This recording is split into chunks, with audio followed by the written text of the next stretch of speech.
In association with TripleG Productions, this is the brand new show. It is called The Other G. It's my buddy RJ. He's going to break down all the newest gadgets and anything cool that you might need to know about. This is his show. I will turn it over to him.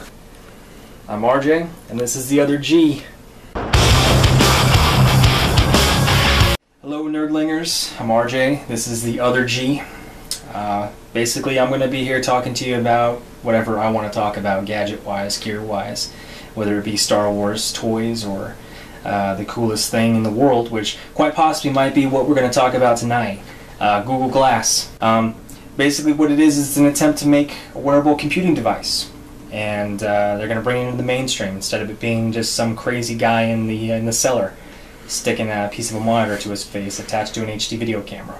It's going to have a heads-up display like I'd mentioned, battery hidden inside the frame. Basically the display, it's a tiny prism, which is not going to sit right in the eye line. It's going to sit just a little bit above it. If you've seen the pictures online, you know what I'm talking about. It's also got the embedded camera, an embedded microphone, GPS, and reportedly it's going to use what's called bone induction audio, which is kind of old school, but I don't know, I think with all the crap you've already got on your face, you probably don't want another piece stuck in your ear. So bone induction might be a good thing. Alright, so voice control is going to be used to cover all the options on the Google Glass eyewear. Google's given its Glass project a huge boost by snapping up all the specialists in DNN research. All the apps that are on development are basically going to be for a modified Android operating system. So what you're looking at is these glasses are basically going to be like an Android on your face, or a face droid, or an and face, or something like that. It's going to have Wi-Fi, Bluetooth. It's also going to have the camera, the gyroscope, so it'll know if you're upside down or if they've fallen off your face on a roller coaster while you're trying to take a film. But it looks like there's going to be even an option down the road that the glass piece will fit over your current prescription lenses, so you don't have to look so weird and you don't have to be blind while wearing them. Not bad. So on to the price. Expensive.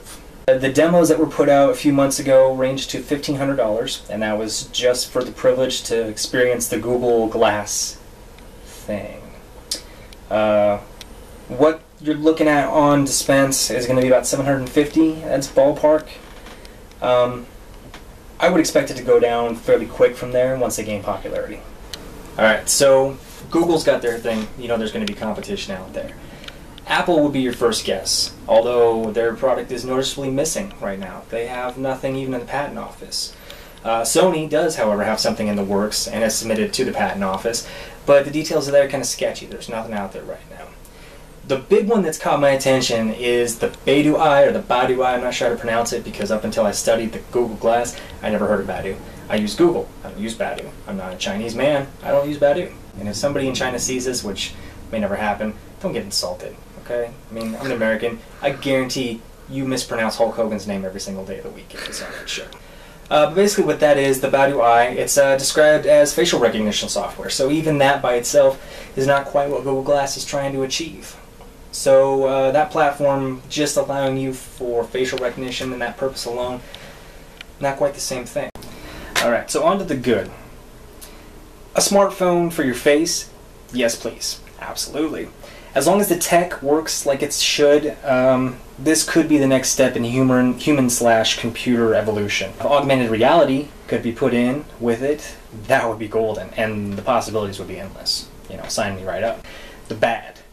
I want to look like Tony Stark as much as the next guy,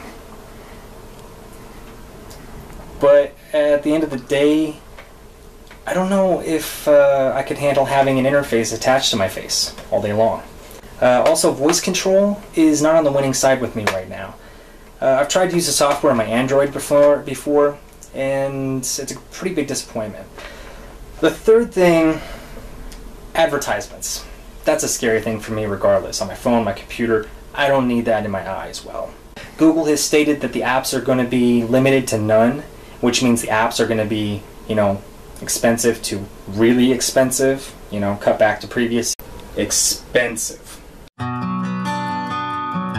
The end. All things have it. With as much money that Google's throwing at this project, it's going to be in the public. I mean, this isn't something that's going to taper off. All the technophiles will start off with it, making a big deal, and then it's going to wind up getting used in the next big summer blockbuster film, in which case every single douchebag and Facebook chick and hip granny will put them on their face and wear them around. Remember the Bluetooth hands-free thing where people would sit at the urinal and speak to you for like 5 minutes and then you realize they were talking on their phone? Yeah, it's going to be that thing all over again, so be ready. Alright, so that's the end of the show, first of many hopefully.